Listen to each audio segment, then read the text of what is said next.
Muy bien, pues buenas tardes a todas las personas que os habéis reunido aquí en la metalibrería virtual para presentar, bueno, más que presentar el libro, yo creo que es para charlar un rato sobre el sujeto inesperado que ha sido el feminismo para la filosofía y que esta ha sido el resumen de lo que Maite y Paco nos ofrecen en este texto, ¿no?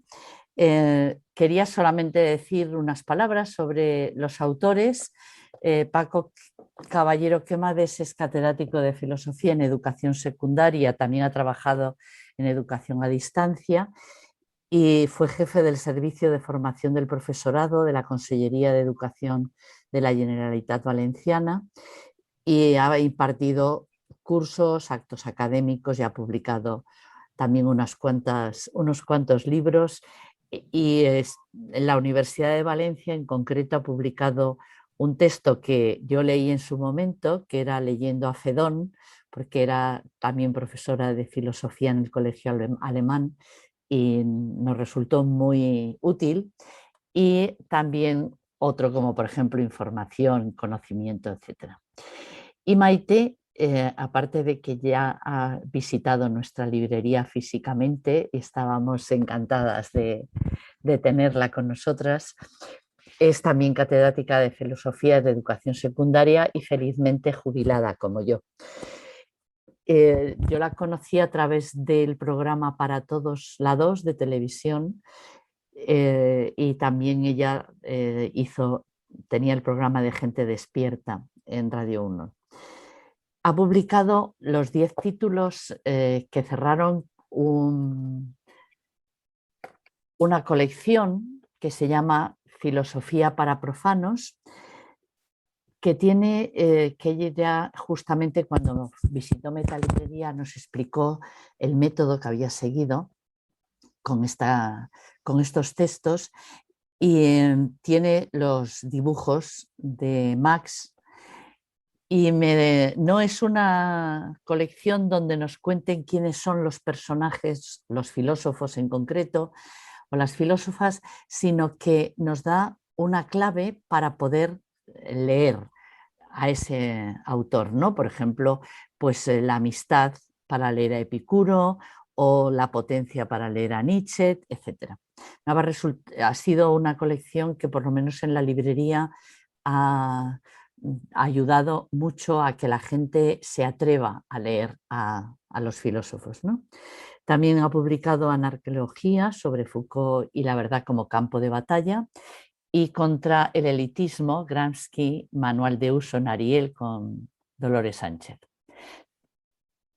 También nos acompaña Carlos García Santa Cecilia, que es periodista, escritor, ha trabajado en El País, en Diario 16, en El Mundo, ha sido profesor en el CEU de Historia del Periodismo y es un especialista en James Joyce. Ha comisionado algunas exposiciones que hubo en el Instituto Cervantes, por ejemplo, con los dibujos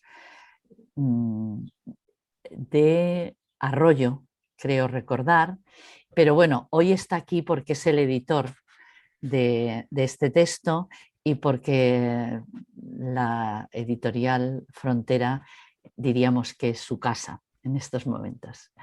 Así que encantada de estar con todos vosotros y cuando quieras, Carlos, tú guías nuestra tertulia de esta tarde. Muchas gracias.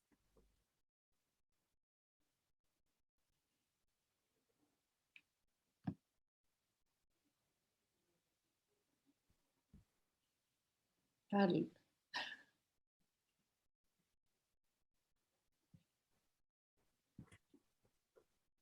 Se ha quedado en parado. Ahora, perdón. No pasa nada. Hay que acertar en el lugar adecuado. Bueno, buenas tardes a todos. Muchas gracias por asistir a este encuentro virtual.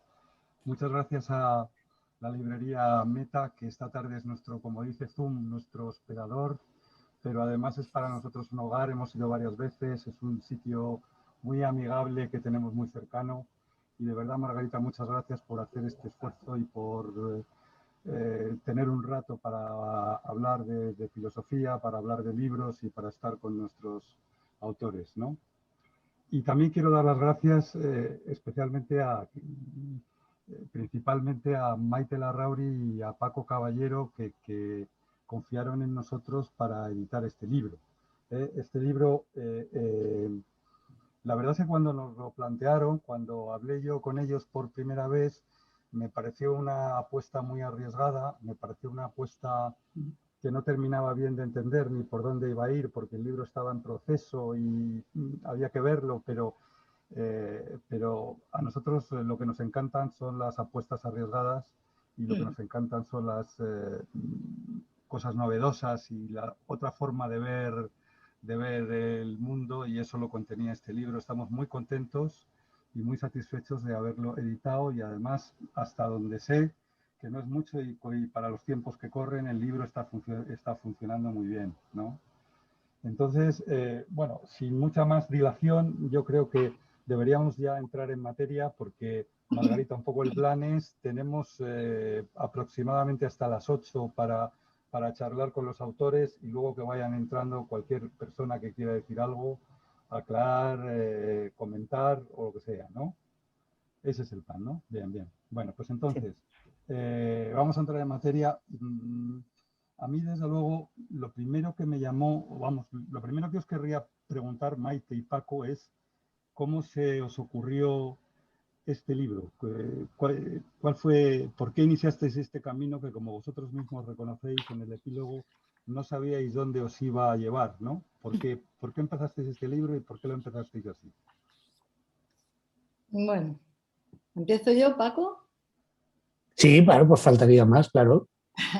Bueno, pues en realidad lo que sucede es que me pidieron en un momento determinado, para un estudio que estaban haciendo una amiga mía, qué es lo que yo creía, después de mi experiencia, cómo habría que enseñar filosofía a las chicas, sabiendo que las chicas están en clase y a las chicas quizá habría que darles un trato especial, o habría que dirigirse de una manera especial, o si es que había que dirigirse de una manera especial.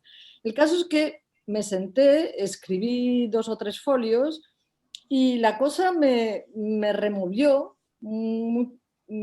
recuerdos, me removió escenas de mi experiencia como profesora, una de las cuales es la que da inicio al libro, ¿no? Porque yo recordé que en 1982, creo que fue, cuando yo llevaba muy poco tiempo enseñando filosofía, a la salida de clase, 2 alumnas me asaltaron diciendo que el texto que estábamos leyendo, que era El existencialismo es un humanismo, era un texto en el que continuamente se hablaba de los hombres y a los hombres, y que entonces ellas ¿qué pintaban ahí? Bueno, yo en ese momento di una respuesta que después he considerado absolutamente incompleta, decepcionante, porque les dije sin más que la filosofía estaba escrita para cualquiera que pudiera entenderla y ya está. Bien, escribiendo entonces sobre esas cosas y teniendo eso en la cabeza, dio la casualidad de que Paco me escribió un WhatsApp diciendo, bueno, explícalo tú, Paco.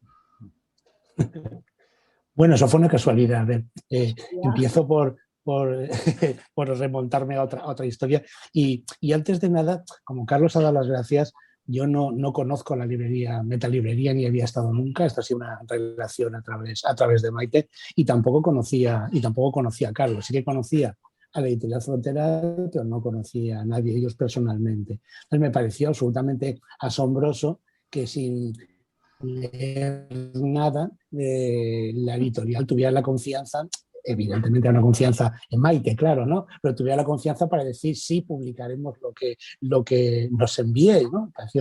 Creo que de eso hay muy poca gente, iba a decir en este país, supongo que en ninguna parte, que arriesgue así con esa generosidad, y por tanto, gracias a la librería por convocarnos, y gracias a vosotros, Carlos, por creerse un proyecto así desde el principio. Esto es, ¿no? Verdad, porque cuando le hice la propuesta a Paco, Paco me dijo, ¿pero eso quién nos lo publica? Y entonces yo dije, eso nos lo publica. Claro, claro. Y entonces era una seguridad que yo tenía en libros de frontera, o sea, sabía que iba a decir que sí. ¿Eh? Bueno, sigue. No, pero me parecía que había que reconocer el valor, ¿no? en este momento, incluso todavía más, ¿no? Luego, antes de contestar a lo que decía Maite, me gustaría hacer un comentario, ¿no? A ver si ojalá en un futuro, por este libro o por otros, cuando nos reunamos, haya mucha más presencia de varones, ¿no? Yo miro aquí en la pantallita está el iPad, 25 fotografías, y por el momento de las 25 solo nos veo a Carlos y a mí, ¿no? Entonces da la sensación de que esta cuestión del feminismo sea una cuestión de mujeres, ¿no? Y yo creo que en el libro mira, ahora veo también a Celso, pues hay perdón, disculpa, uno más, ¿no? Pero bueno, yo creo que esto del feminismo, ya tendremos tiempo quizá de hablarlo, no puede ser una cuestión de mujeres, es una cuestión de la humanidad. Pero bueno, en fin, dicho esto, Maite y yo somos amigos desde hace muchísimos años, pues más de 30. Hemos mantenido, como en todas las amistades, una relación un poco discontinua, ¿no? Siempre hemos tenido un gran afecto mutuo, pero no siempre nos hemos visto, digamos, todos los días ni todos los meses, ¿no? Eso es lo que había ocurrido al final del verano pasado. Hacía tiempo que no nos habíamos visto y yo leí un libro, en el libro lo explicamos, que se titula Una mujer en Berlín. Entonces leí ese libro, bueno, por casualidad, no lo voy a contar porque en el libro lo cuenta y no vale la pena explicarlo mucho más, por casualidad. Pero cuando terminé de leer el libro, fui al blog de Maite, al blog de Filosofía para Profanos, y vi que Maite había hecho una reseña por ese libro, ¿no? De ese libro. Me pareció una casualidad grande, porque yo no había relacionado en absoluto una cosa con otra. Bueno, la cuestión es que le mandé el WhatsApp diciéndole que había leído el libro, que me parecía un libro magnífico, y contándole también la coincidencia de haber leído su post en el blog, ¿no? Bueno, entonces Maite inmediatamente me contestó que se alegraba mucho y tal, y que si nos decidíamos que podíamos empezar un proyecto juntos y retomar viejas labores, ¿no? Bueno, la respuesta también la pone en el libro, es esta, ¿no? Y nos pusimos casi inmediatamente, pues a final de septiembre o a principio de octubre, a trabajar juntos, ¿no? Y esa ha sido, digamos, la cuestión, ¿no? La verdad es que cuando empezamos a trabajar, no sé si Maite tenía más idea, pero yo no tenía ninguna, y Maite creo que poca también, ¿no? De qué íbamos a hacer, ¿no? A mí Maite me envió el texto este que había escrito sobre la enseñanza de la filosofía, lo leí, me pareció muy bien, pero bueno, pues no sabíamos si lo que íbamos a hacer era un libro de didáctica de la filosofía, en lo que estábamos más entrenados, ¿no? Quizá por ahí podíamos habernos defendido más del principio, has pegado a la situación, pero bueno, la cosa empezó, ahora lo comentaremos, ¿no? A fluir en otro sentido, y bueno, pues en ello estamos. Hay una cosa que quizá, o sea, lo que más nos ha unido como profesores, a Paco y a mí, porque nos conocimos dando clase en el Instituto de Bachillerato a Distancia de la Comunidad Valenciana, y lo que nos unió de inmediato es que ambos teníamos clarísimo que la filosofía había que enseñarla a través de los textos. Esa es una cosa que hemos discutido, bueno, yo he discutido con muchísimos profesores, porque hay digamos, una resistencia a enseñar con los textos, o por lo menos la había cuando empezábamos, porque siempre se dice, eso es muy difícil. ¿Cómo van a entender ellos, o sea, cómo van a entender un texto de Kant? ¿Cómo van a entender un texto de Sartre? ¿Cómo van a entender nada? No, el profesor tiene que ir allí y explicar lo que dice Kant, lo que dice Freud, lo que dice, pero no ir al texto.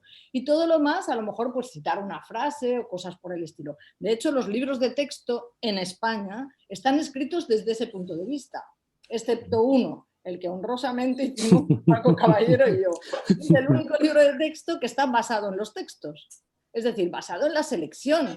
Porque claro, es verdad que no se puede leer todo, pero yo tampoco lo puedo leer todo. Pero hay cosas que es importante. Es importante abrir la puerta a que los alumnos aprendan a leer un texto por ellos mismos, porque si no, ¿de qué sirve enseñar lo que yo sé de Kant? Ellos tienen que poder en algún momento de sus vidas poder abrir un libro y enterarse. Esa era la orientación. Entonces, eso es lo que determinaba nuestra coincidencia y ha determinado también el modo como hemos planteado la discusión acerca de qué pasa cuando las mujeres entran a leer filosofía. Porque es qué pasa cuando entran a leer filosofía, no a oír clases de filosofía. ¿Qué pasa cuando leen, por ejemplo, como estas dos alumnas mías, un texto como El existencialismo es un humanismo y habla de los hombres, los hombres, los hombres? Aquellas dos me decían, cámbialo, porque en su inocencia me decían, táchalo y pon los hombres y las mujeres si tú crees que ese texto se dirige a los hombres y las mujeres. Y yo decía, no, eso no se puede hacer, ¿no? Yo daba por sentado que sí. Y bueno, eso es lo que nos... Sí, no, iba a decir que eso de los textos ya nos pasó a nosotros cuando éramos nosotros estudiantes de filosofía, no digamos de bachillerato, ¿no? El texto era una fuente de autoridad como mucho, ¿no? Pero yo al menos no me peleé, digamos, directamente con los textos en clase o muy poca cosa. Y aunque es verdad que en las clases de filosofía ahora el texto está mucho más presente, pero todavía no está del todo presente, y esta resistencia que dice Maite todavía se nota un poco, ¿no? Porque parece que es más como... la tradición francesa, ¿no? Son los franceses los que verdaderamente han sabido enseñar la filosofía a través de los textos, ¿no? Y han hecho hincapié en eso, y nosotros nos dejábamos llevar por esto, ¿no? Y eso también creo que está en el origen de por qué un diálogo y qué es lo que nosotros decíamos de la dialogicidad de los textos. Porque, claro, el asunto es que parece aparentemente que diálogos pues, han escrito algunos autores y solamente algunos autores. Sin embargo, los textos de filosofía están internamente dialogados. Es decir, cualquiera que escribe de filosofía, cualquier filósofo, cualquier filósofa que escribe de filosofía, escribe siempre en relación a el sentido común, lo que todo el mundo considera que es evidente, lo que tales autores han dicho acerca de estas cosas y no otras, y por lo tanto, aunque no lo escriban en forma de diálogo, el diálogo está implícito. La dialogicidad está implícita. Y nosotros además lo descubrimos a través de un fracaso estrepitoso que contamos también en el libro, porque pusimos un texto que creíamos que era muy fácil para los alumnos de bachillerato a distancia y resulta que de 100 que se presentaron, 100 suspendieron. Un suspenso de 100, ahí pasa algo. O sea, ahí no es que no ha habido 3, es que pasa algo. ¿Y qué pasaba? Que no habían descubierto en un texto que ese texto estaba refiriéndose a otros y atribuían a los autores lo que en realidad los autores estaban criticando porque... discutiendo. Entonces, a través de eso dijimos, aquí pasa algo, y entonces nosotros, que somos buenos lectores, no nos pasa, a cualquier buen lector no le pasa, pero a cualquier lector que se está iniciando como lector, resulta que un texto así no entienden que ahí no hay lo que nosotros después llamamos un sujeto de la enunciación, que es el sujeto autor, sino que hay otros sujetos de la enunciación y o los señalan y les atribuyen aquellos argumentos que, contra los cuales o a favor de los cuales están escribiendo los autores, o el lío es absolutamente tremendo, ¿no? Y eso también lo teníamos en la cabeza, ¿no? Ese aspecto de la dialogicidad del texto, que a lo mejor nos decidió a escribir la cosa en forma de... Sí, iba a contar una anécdota vinculada a lo que hablábamos antes a veces del apoyo de las editoriales, ¿no? Cuando empezamos a trabajar en esto, hace, pues en eso, los años 80, redactamos una especie de dossier de propuesta para trabajar los textos filosóficos, lo que está diciendo Maite, ¿no? Lo mandamos a unas cuantas editoriales, ¿no? Y la única que nos contestó en aquel momento fue la editorial Santillana, que nos envió una persona, vino a Valencia a conocernos y a comer con nosotros, ¿no? Que nos dijo que el proyecto que ellos tenían no encajaba, digamos, con lo que nosotros enviábamos, pero que les parecía tan interesante. Ellos iban a preparar una colección que se llamaba Preparar la selectividad. Era una especie de chuletario, ¿no? Porque había preparar la selectividad historia, preparar la selectividad matemáticas y tal, un texto escrito para toda España, ¿no? Pero al editor le pareció interesante lo que planteamos y entonces hizo un poco lo de Carlos, ¿no? Apostar por eso, ¿no? Decía, el libro no se parece nada, pero si utilizáis en vuestro libro los textos de exámenes de selectividad que yo os enviaré, nos enviaron de toda España, ¿no? De Canarias, de Galicia, de todas partes y tal, y los utilizáis para el método, pues lo podéis hacer. Y efectivamente lo hicimos y nos vino muy bien, ¿verdad, Maite? Porque fue digamos, el principio con el apoyo de alguien para dar difusión a este asunto que está contando Maite del sujeto de enunciación, que luego desarrollamos más, ¿no? Perdón, Carlos, que te he cortado, ¿no? Yo creo que la fórmula elegida, la fórmula del diálogo ha dado un resultado magnífico.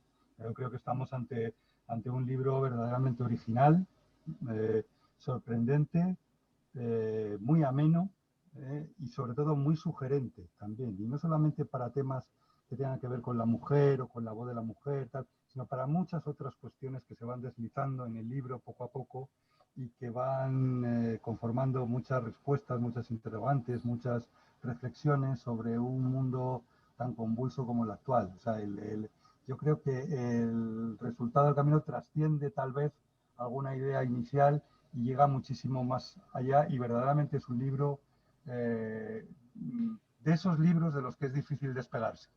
Entonces, bueno, pues... a ver, a mí me parece que eso fue una idea feliz, esa fue una idea feliz que tuvo Maite, ¿no? Porque cuando empezamos a trabajar pensamos, a ver, ¿cómo nos ponemos a escribir esto, ¿no? Porque no era del todo fácil escribirlo a una única voz, ¿no? Incluso esta situación la hemos escrito pues donde la segunda y tercera fase y tal de la pandemia, antes decía Margarita, ¿no? Que a Maite no le gusta la tecnología, pero no es así del todo. La tecnología ha hecho posible hacer el libro, ¿no? Porque Maite ha estado en Italia una temporada, no nos hemos visto casi porque pues, era un peligro y tal, ¿no? Pero bueno, fue una idea feliz lo del diálogo, que yo creo que se apoya, además de en esta cuestión que dice Maite, ¿no? Que me parece que es importante, ¿no? De transmitir esa condición de dialogicidad de los textos filosóficos, nos ha permitido otras dos cosas. Nos pareció desde el principio que era delicado un libro de feminismo en el cual hablaban un hombre y una mujer. Yo de hecho le planteé a Maite, lo decimos en el libro también, bueno, ¿qué puedo aportar yo como varón a esta discusión, ¿no? Pensando que probablemente pues, habría cuestiones en este punto de vista sería un poco diferente, ¿no? Y luego, en segundo lugar, desde el principio renunciamos a ponernos de acuerdo del todo, ¿no? Yo creo que cuando se lee el libro se ve que hay un acuerdo profundo en la mayor parte de las cosas, pero que no era preciso, digamos, discutir el matiz, ni el filósofo que se refería, ni el ejemplo que se ponía. Y cuando se trabaja, como hemos hecho, ¿no? en otras ocasiones, en un libro, digamos, al uso, pues esas pequeñas cosas a veces encasquillan un poco el trabajo, ¿no? Mientras que con este procedimiento del diálogo, pues empezamos a hacerlo, probamos a hacerlo en el primer y segundo capítulo y vimos que es que nos aportaba, en este caso, más que los problemas que ponía, ¿no? En la cita de Hume, que ahí al principio del libro lo explica la mar de bien, ¿no? Hume da en el clavo, digamos, para qué. Y yo creo que en este caso ha sido un acierto. Ha sido un acierto porque representa, ¿no? Representa muy bien lo que queríamos hacer. A veces el modo en el que se escribe un texto también condiciona mucho el discurso que se explica, ¿no? Y yo estoy convencido que ha sido un acierto, ¿no? Perdonad la inmodestia, ¿no? Ha sido un acierto el hacerlo así, como un diálogo, porque efectivamente ha conseguido más el resultado que de otra manera. Yo quería que fuera un metálogo. Lo que pasa es que pensamos, yo decía, lo ponemos metálogo, y todo el mundo va a decir, ¿y eso del metálogo que digo? Bueno, pues lo ponemos en el título y ya lo explicaremos cuando sea, ¿no? Porque efectivamente, quiero decir, no es el diálogo en el que yo escribo, tú escribes y tal. Quiero decir, hay trozos que están escritos indistintamente y no, aunque ponga Paco y Maite, Claro. vale que no.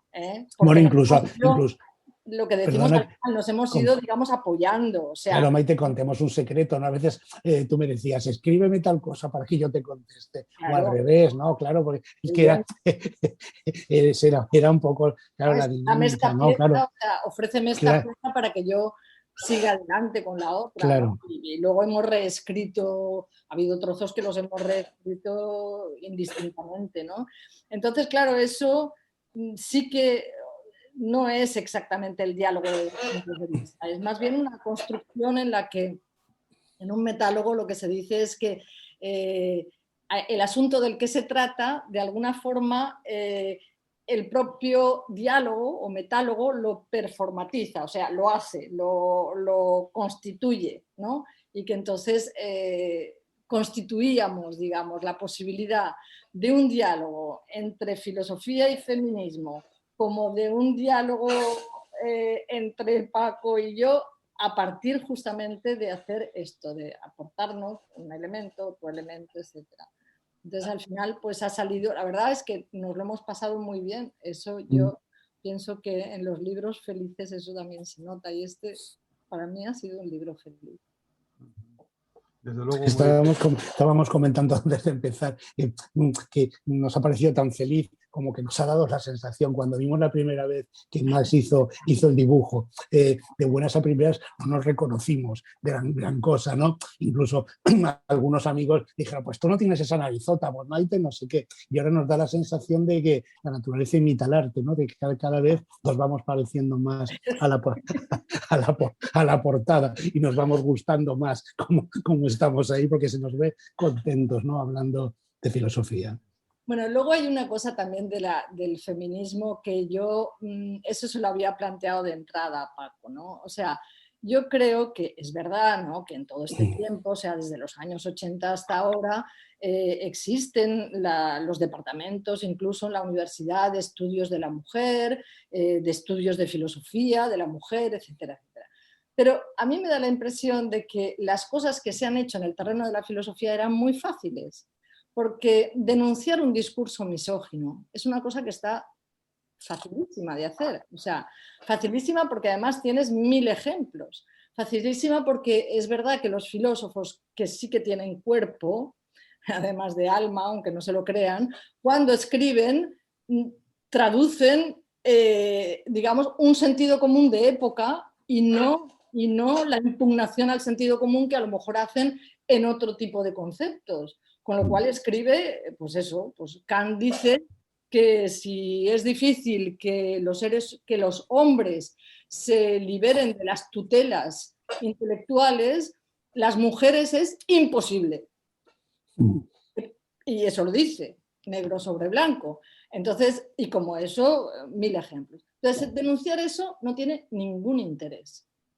Intentar ver cuáles de las cosas que se dicen son ahora feministas o no, a mí me parece que entra dentro de una especie de dogma feminista en contra del cual he estado toda la vida y seguiré adelante. O sea, eso de que feminismo sea uno, o sea, se lo cree quien lo dice. Eso es como Dios, que cree que es uno porque lo dice, pero los otros se ríen y a lo mejor se mueren de risa y lo dejan a él solo. Pues eso. O sea, feminismo no hay uno. Lo diga quien lo diga. Hay muchos feminismos. Y por lo tanto, no se puede sacar doctrina de decir este autor es feminista, este autor no es feminista, porque además se hacen lecturas superficiales. Y nosotros denunciamos al menos dos, la de Platón y la de Descartes.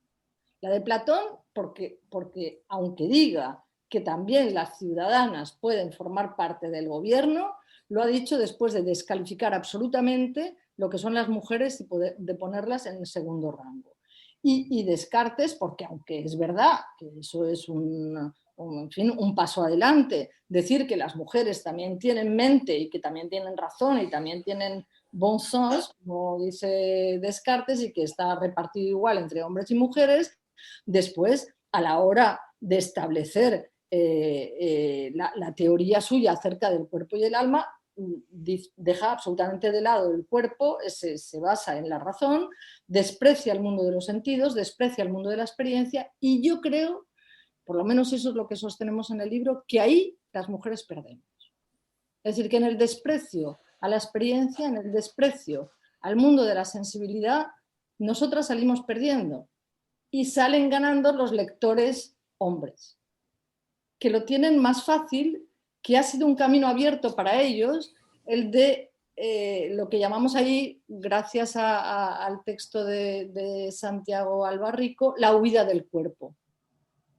Entonces, los hombres huyen del cuerpo, se consideran con más ligereza, con más... En cambio, las mujeres tenemos muy presente el cuerpo. Entonces, cualquier texto que vaya en un sentido en el que aporte eso, no se puede decir que es feminista. Entonces, ahí también nosotros queríamos romper con eso, o sea, queríamos romper con el discurso fácil de la misoginia, con la atribución de feminismo a unos autores y a otras no, y entonces preguntarnos, o al menos era la pregunta que yo me he hecho toda la vida. A mí me encanta la filosofía, me gusta leer a todos los filósofos, y lo que quiero saber es qué cosas he sacado de los filósofos y si yo puedo indicar por qué he sacado esas cosas de los filósofos. Pero antes, si me permites, Maite, antes de entrar en la cuestión que apuntas del cuerpo, ¿no?, que parece una cuestión relevante, como en un primer momento, digamos, el libro parte de una experiencia didáctica, ¿no?, de la que teníamos nosotros, la que has contado tú de tus alumnas con el texto de Jean-Paul Sartre y tal. Añadir una cuestión a esto de la misoginia, ¿no? No nos interesaba poner de manifiesto la misoginia, ya lo he explicado, Maite, porque es muy evidente, y por tanto, pues bueno, que hay filósofos que son machistas, pues claro, como también los hay en todos los demás gremios, no hace falta más que salir a la calle para verlo. Que hay filósofos que a lo mejor se han reivindicado como feministas cuando a lo mejor no lo son, es un poco más sutil, es lo que ha explicado Maite, ¿no? Seguramente eso ocurre también, si me permites hacer un añadido, porque siempre hemos explicado la historia de la filosofía desde la perspectiva de los sistemas filosóficos, y nos parece, por ejemplo, que Platón construye un sistema de filosofía y que ese sistema de filosofía acabado tiene unas respuestas últimas, y esas respuestas últimas incluyen que las mujeres pueden ser gobernantes, y nos quedamos con eso, que las mujeres pueden ser gobernantes, pero no incluye los diferentes pasos que da Platón, los textos que escribe, los diferentes momentos y tal, en los cuales uno pues saca los pies del sistema. Eso les ha pasado absolutamente a todos. Pero sin liarnos mucho con esto, hay una tercera cuestión. Si entendemos que la filosofía para el lector más o menos profano es complicada, habrá que darle también una clave de lectura para ver los lugares donde está, digamos, más escondida la trampa, ¿no? En el libro, Maite cuenta un ejemplo de Rousseau que es muy chulo, ¿no? Porque Rousseau, en el discurso de la desigualdad, viene a decir que los hombres y mujeres en esta naturaleza son exactamente iguales, ¿no? Pero claro, luego, y que pues, colaboran juntos, y que es una ventaja que las madres lleven a los niños y tal. Pero claro, luego en un momento determinado se le escapa y dice, bueno, y por tanto los seres naturales solo desean el descanso, la comida y una hembra. Bueno, pero entonces el que está hablando, ¿quién es? ¿Está hablando del ser natural o del hombre natural, ¿no? Entonces ahí es donde quizá haya que rascar un poco, ¿no? Cuando tú has contado un poco estas peripecias, por contar una que también está en el libro, hace muchísimos años descubrimos en el texto de Kant esto que dice Maite, ¿no? Kant empieza a crear la Ilustración exhortando a los hombres y a las mujeres, a los hombres a que tienen que ser libres y tal, y zafarse de ligaduras, ¿no? Y dice, y de repente nosotros nos vemos en un examen en los años 80 de selectividad, que de repente hay un corchete con puntos suspensivos, y como teníamos que comentarlo para el libro este de Santillán, ¿y qué demonios se habrá quitado ahí? ¿Qué habrá? Pues no lo recordábamos, ¿no? ¿Qué habrá en el texto tan poco relevante? Eso a veces lo sabéis, ¿no? Los examinadores lo hacen porque hay una digresión, que no quieren marear a los alumnos y tal, tan poco relevante como para quitar. Nos vamos y vemos que pone la totalidad del bello sexo. Pero claro, a mí se me ocurre, de repente, voy a buscarlo en internet, ¿no? Y como ahora el señor Google lo encuentra todo, en décimas de segundo encuentra ese examen en la actualidad, en la comisión, en la actualidad, en 2020, en noviembre de 2020 estaba, entre los textos de la Comisión Interuniversitaria de Galicia, no teníamos ni idea, pero digo, Google lo encontró en segundos, exactamente el mismo texto.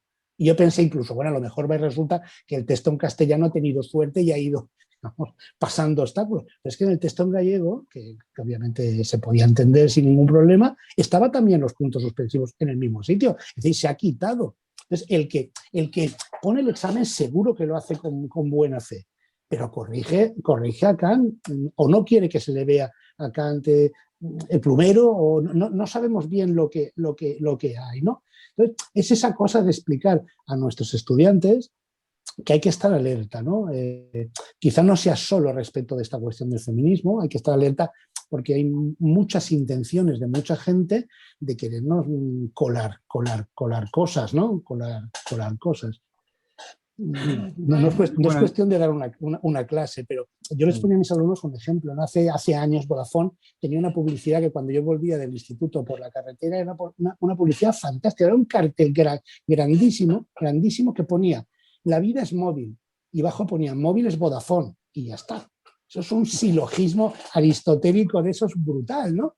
Y los hombres se quedaban diciendo, bueno, pues muy bien, ¿y qué? Digo, no, muy bien, ¿y qué? No, es que el anuncio no son esas dos frases, las podrían borrar y poner "La vida es Vodafone", y nosotros como tontos del bote lo leemos y nos lo creemos tan contentos y decimos, pues sí que es verdad, ¿no? Pues bueno, hay que estar muy atentos. Sí, bueno, mira, yo tenía preparadas algunas cuestiones, pero ya han ido saliendo porque, como veréis, el diálogo entre Maite y Paco no es solamente un diálogo fluido, sino que es un torrente. Entonces basta conversar juntos y ellos ya van planteando todas las cosas interesantes y van desgranando lo que tiene el libro, pero dejarme que introduzca una cuestión que a mí me llamó mucho la atención y que me ha dado mucho que reflexionar, ¿no? Y es lo que habláis del sentido común, ¿no? El sentido común. Es algo que yo diría que casi hasta está de moda, ¿no? O sea, entonces, por incitar un poco la conversación, por ejemplo, Matteo Salvini definió a Isabel Díaz Ayuso, después de ganar las elecciones, como una mujer de sentido común. Vosotros tratáis bastante el sentido común. ¿Podéis desarrollar un poco esto? Es muy interesante en el libro, arroja mucha luz, a mi modo de ver. Mira, ¿te importa que empiece, Paco? No, que va. Cuando escribí con Dolores Sánchez el libro Contra el elitismo, que hacíamos una lectura de los cuadernos de la cárcel de Gramsci, hay una parte del libro que escribimos que está dedicada al sentido común, porque Gramsci dedicó muchísimo a este asunto. Nosotras, Dolores y yo, pensábamos que había dedicado tanto al asunto del sentido común porque en el fondo, claro, Gramsci no escribe desde la cárcel, pero escribe desde la derrota. Es decir, el socialismo, el comunismo ha sido derrotado porque lo que ha surgido es el fascismo, o sea, y lo que tiene ya es un fascismo antes que lo tuviera cualquier otro país, ¿no? Y por lo tanto, lo que tiene delante es un país entero que de repente gira en un sentido, ¿no? Adopta algo como sentido común que no estaba antes y cambia totalmente de sentido, nunca mejor dicho. Entonces, ahí hay un análisis que hace Gramsci de por qué, o sea, de la importancia que tiene. Es ahí donde él formula la importancia que tiene, yo que sé, que los cambios revolucionarios se hagan a través de la cultura, cuando no se puede, digamos, hacer el asalto al poder, que se vaya a través de las instituciones, pero también a través de todo lo que tiene que ver con los libros, con la educación, con las películas, con la propaganda, con todo, ¿no? Algo que, por ejemplo, también en España, cuando se empezó a leer a Gramsci, más últimamente gracias a Podemos, pues lo que estaba de manifiesto es esto, la importancia de las series, la importancia de las películas, la importancia de los libros, la importancia de todas estas cosas para configurar un sentido común. Entonces, lo digo porque Gramsci decía una cosa que yo ahora la he entendido más que cuando escribí el libro con Dolores. Y es que Gramsci decía, en el sentido común hay que estar con un pie dentro y un pie fuera. Un pie dentro y un pie fuera quería decir, un pie dentro porque tú tienes que formar parte del sentido común porque si no, no entiendes lo que pasa a tu alrededor. O sea, tú eres parte de un pueblo, ¿no? Y entonces tienes ese sentido común. Pero tú tienes que tener un pie fuera justamente para poder impugnar aquellos asuntos del sentido común con los que quieres divergir. Y eso nosotros lo hemos puesto en contacto con el mismo trabajo que hacen los filósofos, porque efectivamente el filósofo lo que hace, o sea, desde el primero, desde Sócrates, lo que hace es justamente impugnar a través de sus preguntas el sentido común de una época. Es decir, poner un pie fuera. A Paco y a mí nos encanta un diálogo que se llama el Laques, un diálogo de Platón, donde Sócrates discute con dos generales del ejército qué es la valentía. Ya la sola pregunta, es decir, que Sócrates se atreva a preguntarle a dos generales qué es la valentía, significa que se coloca en una situación muy difícil, porque los generales, si de algo están ellos ufanos, es de saber qué es la valentía, porque esos son los soldados, esos son ellos, etcétera, etcétera. La pregunta, por lo tanto, ya es como si estás en contra de ellos, ¿no? Has puesto un pie fuera. O bien contestas, hombre, la valentía, coño, Sócrates, ¿cómo no vas a saber lo que es la valentía? O bien se mosquean y dicen, a ver, aquí qué pasa, ¿no? Entonces, ese pie fuera que ponen los filósofos es un pie fuera para lograr que el sentido común no sea solamente el espontáneo, porque el sentido común espontáneo es aquel en el que vivimos, en el que hablamos y en el que aceptamos lo que es tolerable o lo que es intolerable. Y una sociedad define lo que es tolerable y lo que es intolerable. Los filósofos han trabajado siempre para salir de eso, ¿no? Poner ese pie fuera, ¿no? Entonces, claro, cuando tú dices, por ejemplo, en los ejemplos que pone Díaz Ayuso, es el sentido común, sí, claro, es el sentido común desde dentro de un sentido común que ha variado en ese sentido, ¿no? O sea, la dificultad está justamente en que una sociedad considere intolerable las cosas que en estos momentos puede estar considerando tolerables. Porque hay evidencias que las considera como tales evidencias, no las cuestiona.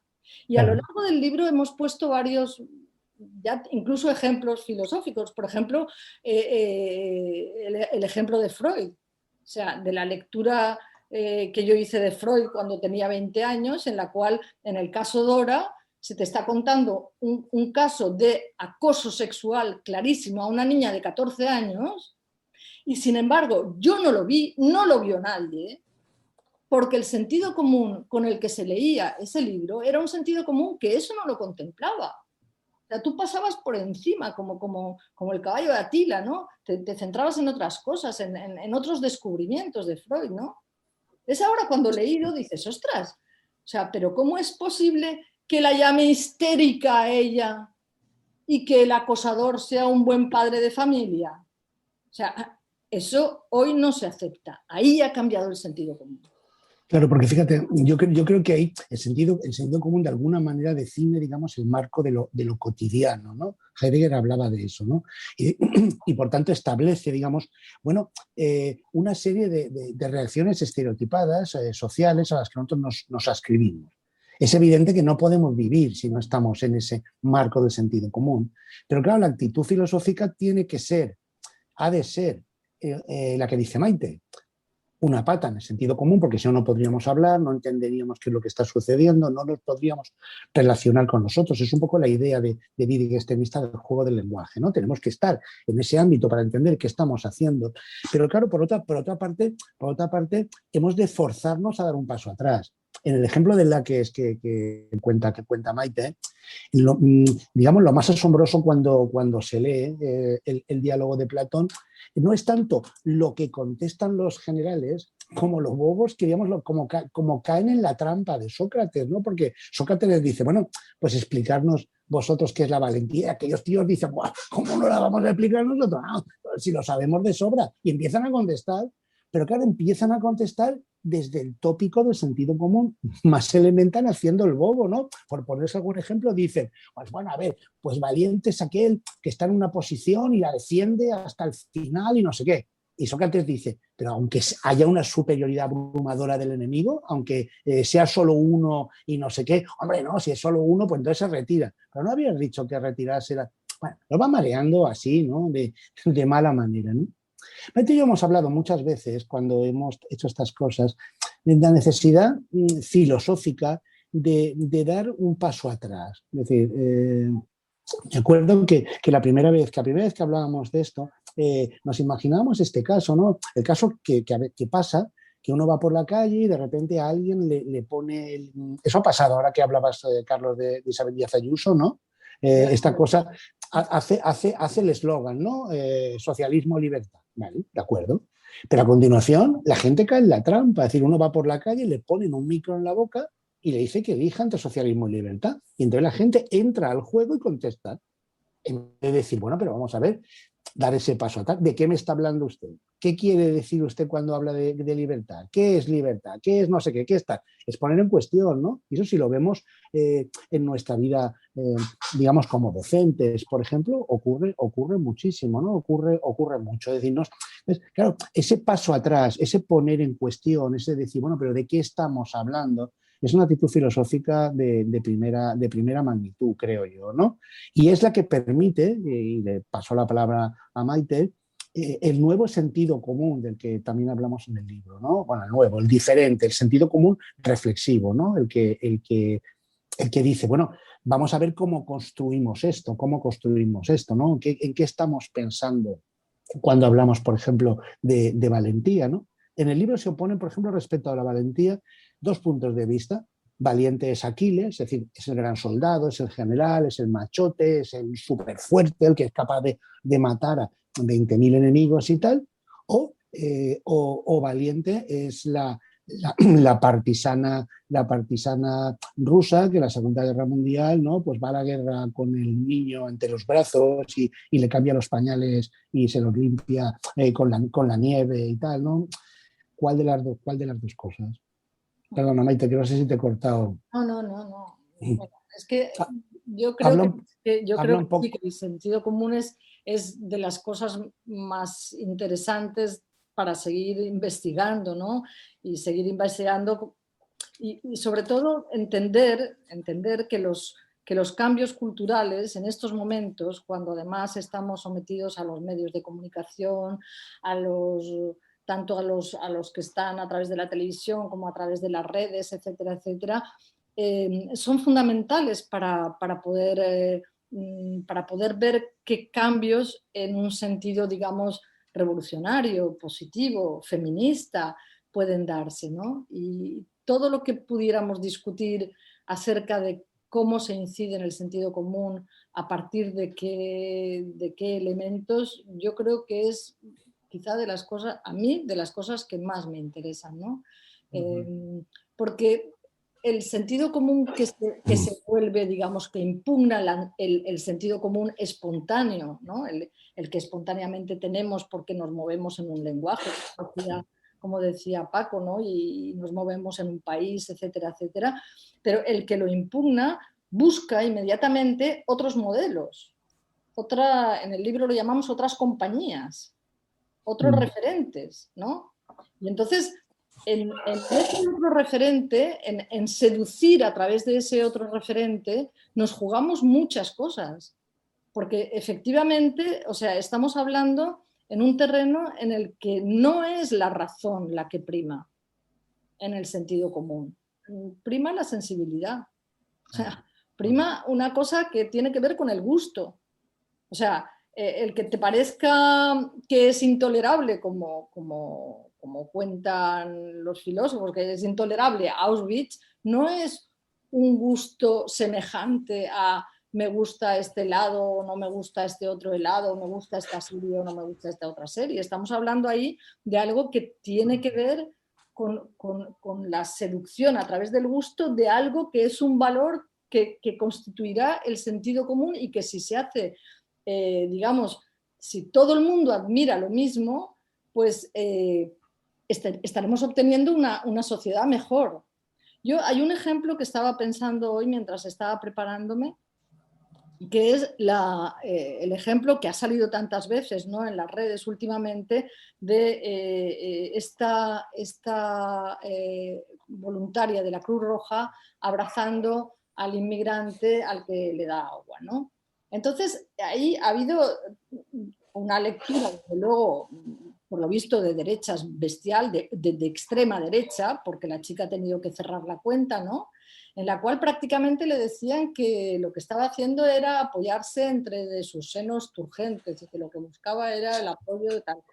Bien, la imagen, si la vemos, ¿no?, la tendríamos que ver con los ojos de lo que es hermoso, porque a mí me parece, por más veces que la veo, el gesto de la mano de esa chica que se le pone aquí en el cuello, o incluso la cabeza del inmigrante, cómo se apoya contra ella, etcétera, es un gesto que seduce por su hermosura, que tendría que seducir por su hermosura. Pero ahí estamos en combate. En España estamos en combate en estos momentos.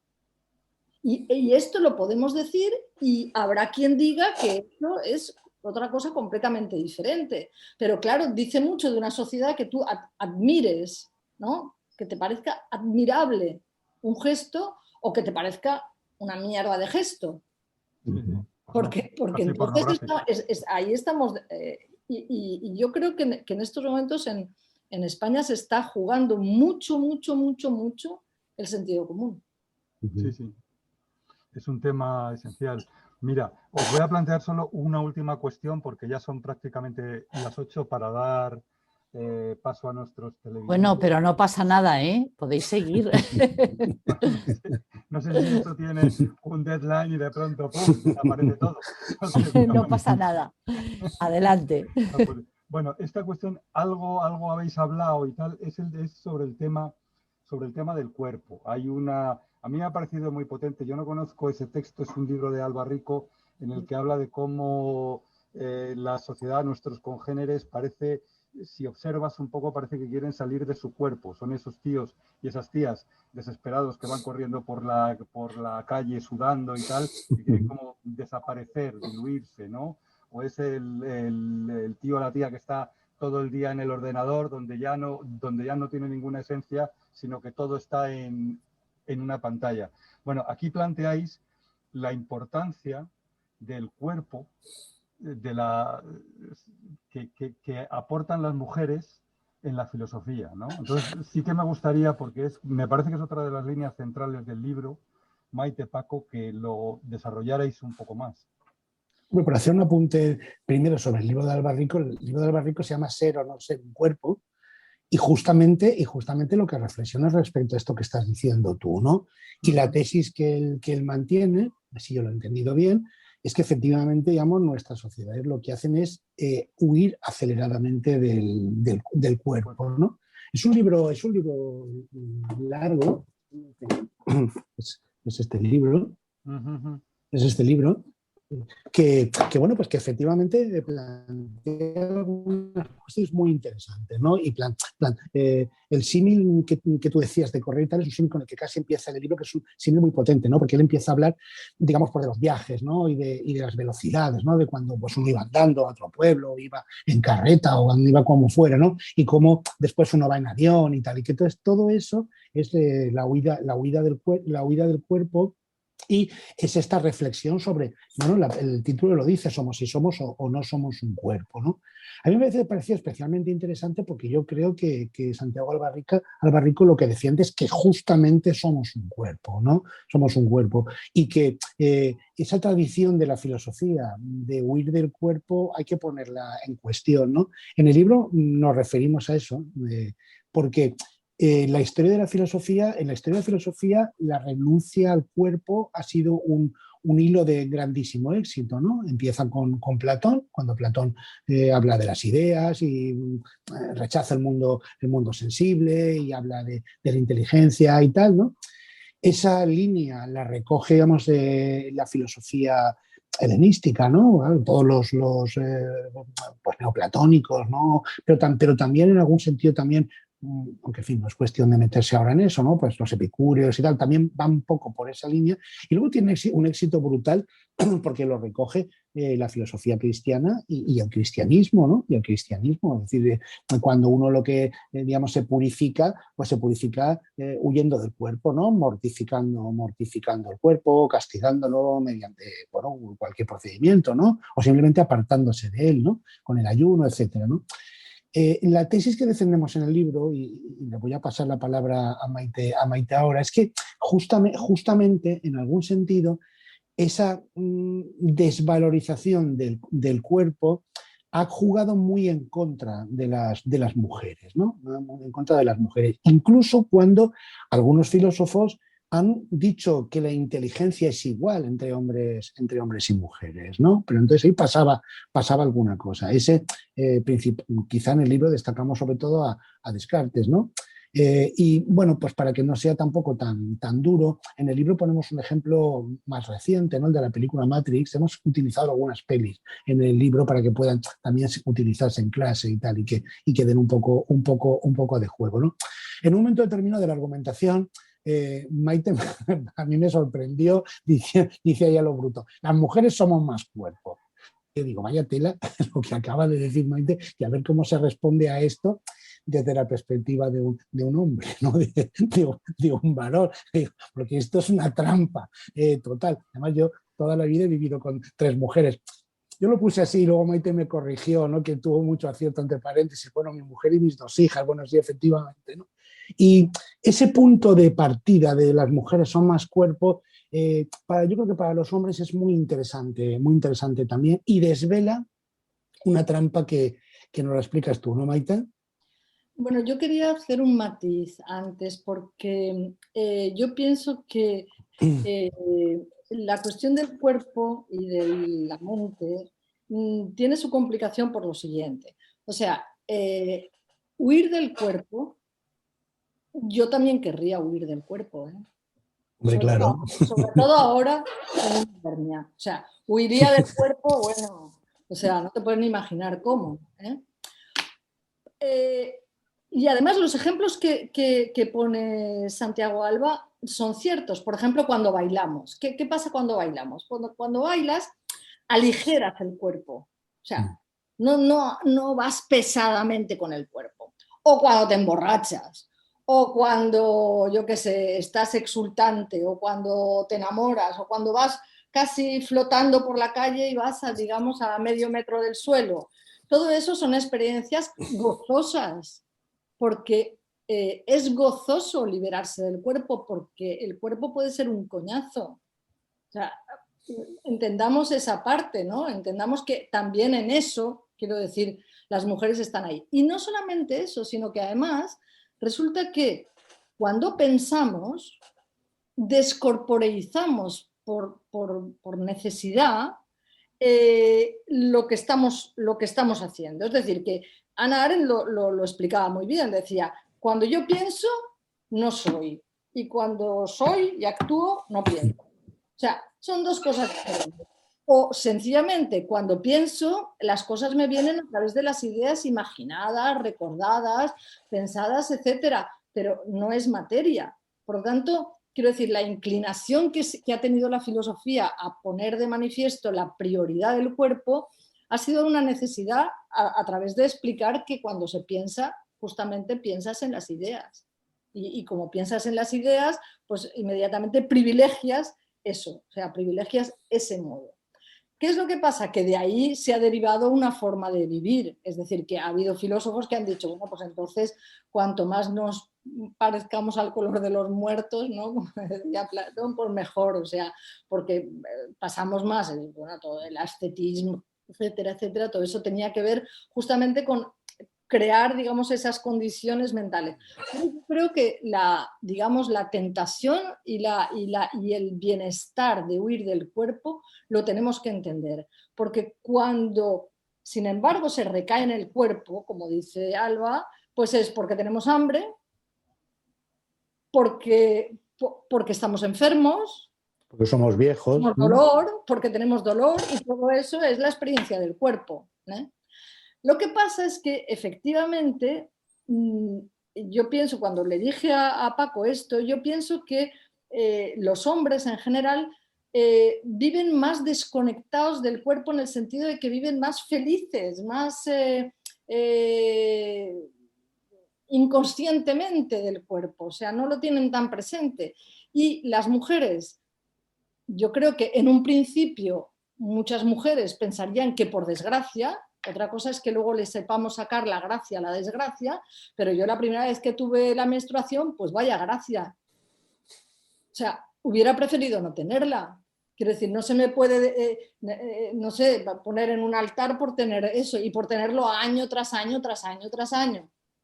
Y cuando te duele y cuando no sé qué y no sé cuántos. Quiero decir que eso es una carga.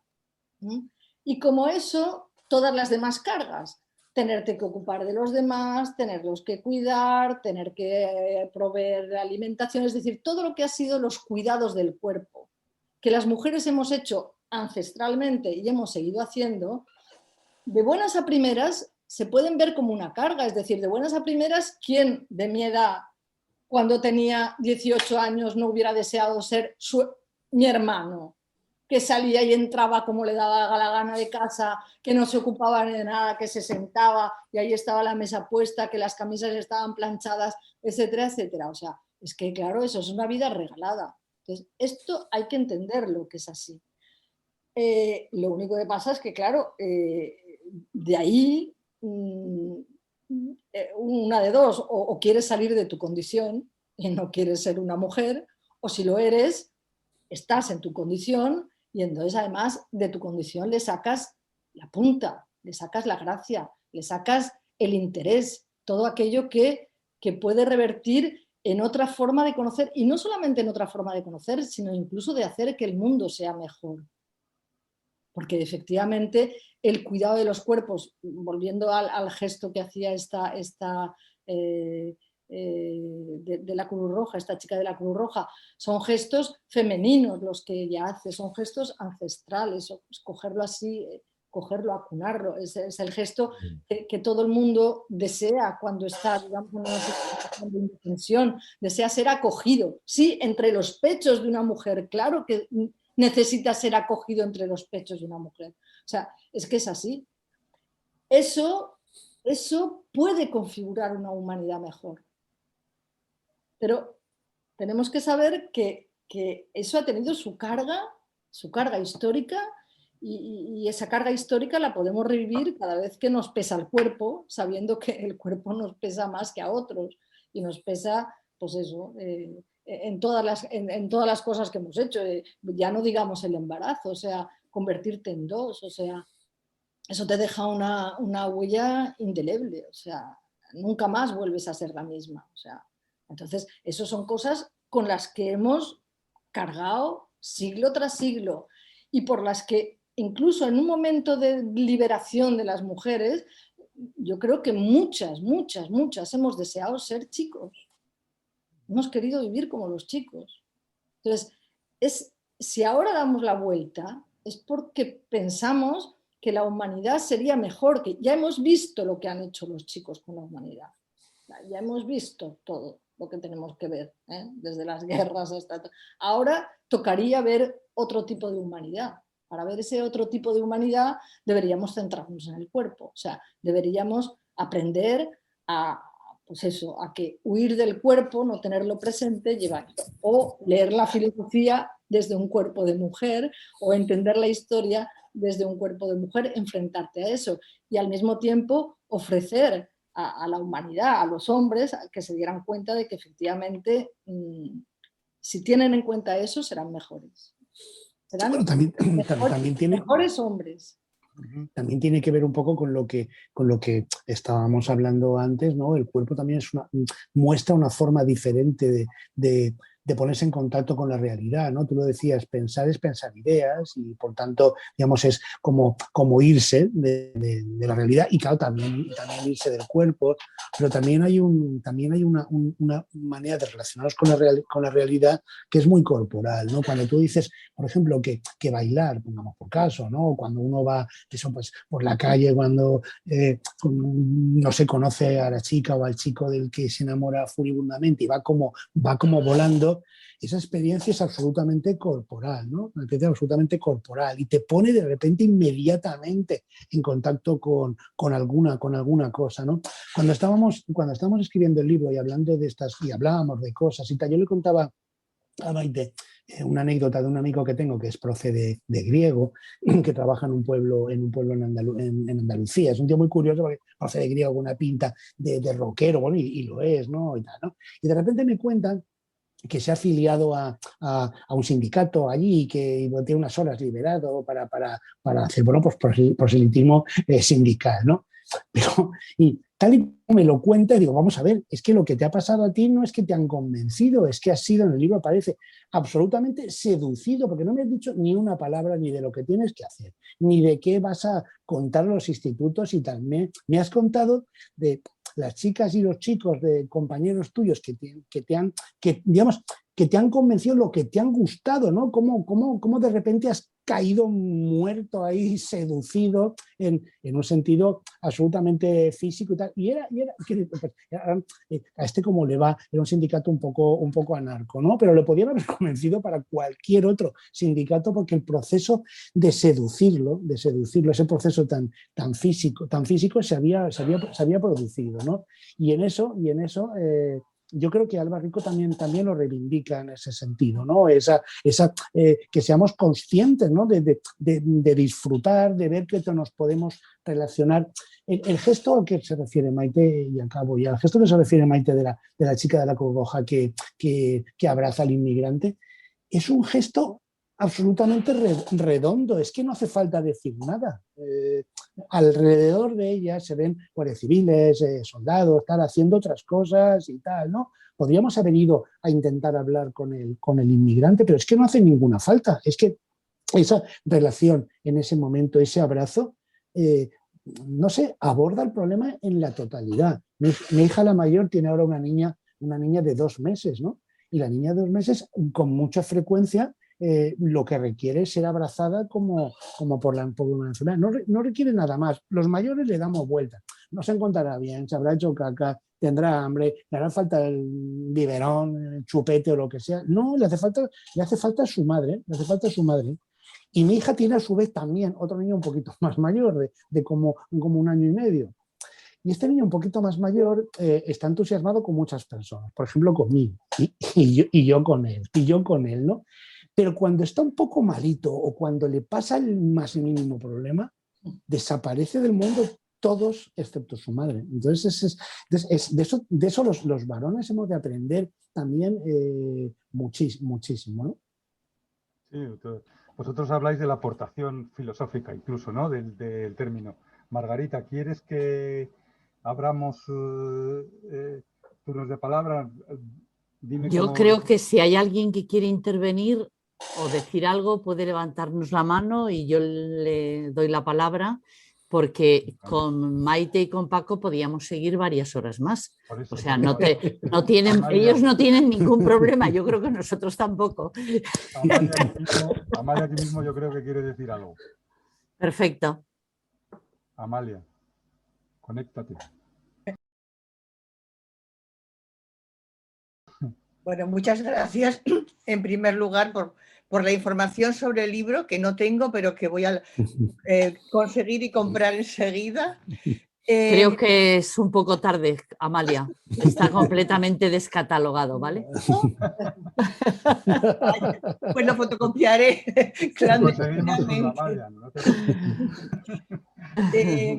Bueno, totalmente de acuerdo con todo lo que dijiste y sobre todo, bueno, no voy a repetir, pero con que hacer feminismo desde la filosofía o filosofía desde el feminismo no es hacer un catálogo de filósofo feminista, filósofo no feminista, porque la filosofía, como ya dijiste, es una cosa compleja y en algunos rasgos un filósofo podemos pensar que tiene posibilidades para rescatar por el feminismo y en otros no, con lo cual, claro, no es un bloque. Totalmente de acuerdo. Y por otra parte pensaba, si no, que igual está en el libro, dentro de ese rescate, bueno, claro, que hay que mostrar las incongruencias de los filósofos. Y yo creo que eso no se ve fácil, quiero decir que hay que decirlas. Por ejemplo, le comentó, yo no sé si fue Paco o Maite, la incongruencia de Kant y de tantísimos otros, con cómo es la humanidad. Y se remitía Maite a la anécdota de Sartre. Y por otra parte pensaba si no hay que añadir o rescatar filósofas también, que si no está presente, porque como en las pruebas de la EBAU gallegas quitaban aquello de las mujeres para que no quedase mal el filósofo, si no tenemos que también añadir discursos de filósofas que fueron mucho menos celebrados, recordados y rescatados. No sé si eso aparece en el libro o no, pero bueno, como no os lo oí comentar. No, esa es una cosa que se ha hecho, ¿no?, por parte de los departamentos de la universidad, se han rescatado y se seguirán rescatando, supongo, y eso está bien, pero yo lo que pasa es que creo que a veces todo el feminismo, digamos, en la filosofía parece que se quede en eso, en denunciar la misoginia y en rescatar las mujeres y tal, pero quiero decir, a mí la filosofía, a mí me gusta tanto leerla, me gusta tanto aprender de lo que leo, que para mí la cuestión está en ver cómo cojo lo que cojo, o sea, cómo aprehendo aquellas cosas que me resultan útiles y si aquellas que me resultan útiles pueden resultar útiles para algo que vaya más allá de mi propia individualidad y pueda alcanzar también a otras mujeres. Con eso quiero decir que a mí todas las filósofas no me gustan. Quiero decir, yo hay filósofas que no las puedo leer, no voy a decir cuáles, que no las puedo leer porque se me atragantan. Y entonces, con eso no, o sea, no porque yo soy una mujer tengo que leerlas, ¿eh? Y sin embargo, quiero decir, pues yo qué sé, un ejemplo máximo de misoginia total, abierta, es Nietzsche y yo no podría vivir sin Nietzsche. Entonces, ¿cuál es el asunto? El asunto está en ver, por eso en el libro nos centramos bastante, aparte del sentido común, que es donde nos ha preguntado Carlos, ¿no?, en la cuestión del gusto. Porque me pregunta justamente Paco, ¿pero por qué has elegido esos autores? ¿Qué es lo que has encontrado en ellos? ¿Por qué te gustan esos y no te gustan otros? Una pregunta que me han hecho muchas veces, o sea, ¿por qué has hecho esos libros si no has escrito uno sobre Wittgenstein? ¿Por qué no tal? Y yo al principio yo decía, pues porque son los que me gustan, pero no le daba a esa frase, yo no le daba una entidad fuerte, teórica, como se la doy ahora, después de que gracias al discurso de Hannah Arendt sobre Kant, he podido descubrir que la crítica del juicio de Kant estaba escrita a partir de teorizar acerca del gusto y que el gusto es un sentido, o sea, algo que pertenece a la sensibilidad, no a la razón. Yo, quiero decir, Kant, no soy nada kantiano, conocía poco a Kant, ¿no? No lo había, desde luego la crítica del juicio no la había leído nunca, la he leído ahora, a mis años. Pero siempre me había quedado con el Kant racional, el Kant de la razón. De repente resulta que Hannah Arendt, pues será por intuición, será porque es una mujer, yo no lo sé, o sea, pero ella se centró, ella encontró petróleo, textualmente petróleo, en el texto de la crítica del juicio de Kant.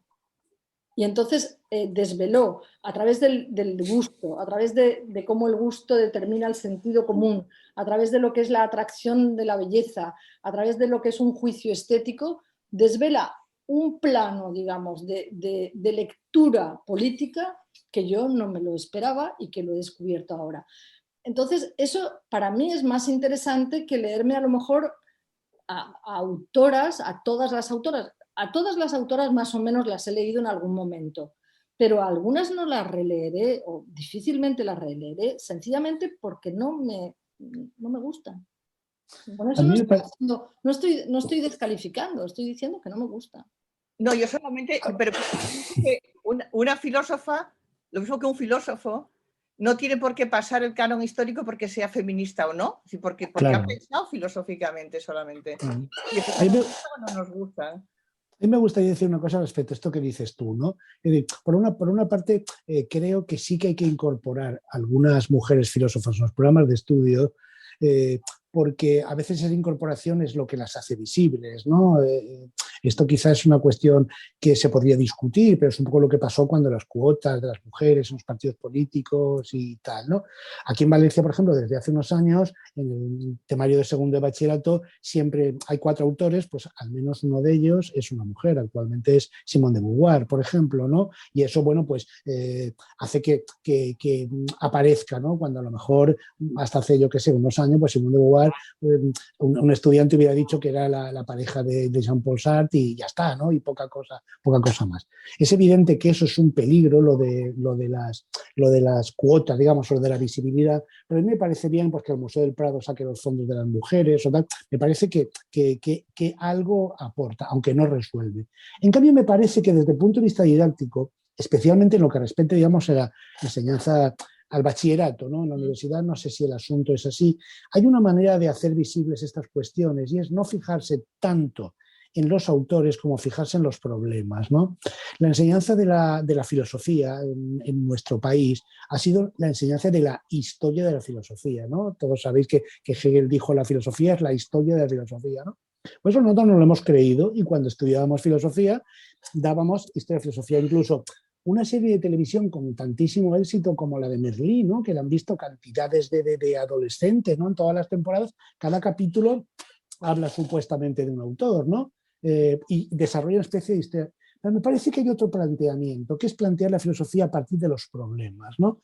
Y cuando se plantea la filosofía a partir de los problemas, eso da mucho juego porque permite tomar de muchas partes y hacer ver que los problemas son muchos otros que los problemas, ¿no? Es decir, pues que los relativos, por ejemplo, al conocimiento. Cuando Maite habla del gusto, habla de la sensibilidad, tal, todos los que hemos estudiado a Kant hemos leído la crítica de razón pura en algún momento, pero yo tampoco he leído la crítica del gusto porque vaya tontería menor, ¿no? Parece que eso del gusto, claro, todos estudiantes de filosofía hemos reflexionado sobre qué es la verdad, pongamos por caso, ¿no? Pero la belleza, pues yo qué sé, la belleza parece una cosa, ¿no? En cambio, yo creo que plantearlo así permite además incorporar puntos de vista que, bueno, que socialmente se han asumido como femeninos, aunque sea un estereotipo, ¿no? Bueno, pues muy bien, pues vamos a aprovechar para rascar, digamos, en estas cosas, ¿no? Paco, Maite, una pregunta que aparece en el chat de Empar. Bueno, 2 preguntas en realidad. Dice, ¿qué sentido común estamos elaborando ahora desde información y discursos instantáneos y superficiales que llegan instantáneamente a través de las redes? Y la segunda pregunta es, ¿realmente podemos seguir separando el cuerpo de la mente? Hombre, el sentido común me va a permitir, Maite, que me adelante, ¿no? El sentido común que estamos construyendo o lo que quieren construir. Si he entendido bien la pregunta, ¿no? Los medios de comunicación, ¿no? Es más que nunca, o no sé si es que nunca. ¿Qué sentido común estamos, pues estamos conformando con esta sociedad de la información y de la... No sé si voy a decir una animalada, pero me da muchas ganas de decir que el sentido común de los más poderosos, ¿no? De los más poderosos, ¿no? Es decir, no quiero liarme, pero a mí me parece, por ejemplo, que el sentido común es el que ha acabado con Pablo Iglesias, ¿no? Directamente, ¿no? Iba a poner ese ejemplo. ¿Sabes por qué, Paco? Bueno, Paco, a todos. Sí. Dijo a Paco como si estuviera hablando. Sí, como solos. Porque hay un momento determinado en que Hannah Arendt dice, Sócrates podía convencer con su discurso, pero no pudo seducir. Y como no pudo seducir, se lo cargaron. Es decir, ¿por qué Sócrates caía tan mal? Porque cayó mal. O sea, votaron en una asamblea de 500, votaron que condena de muerte, ¿vale?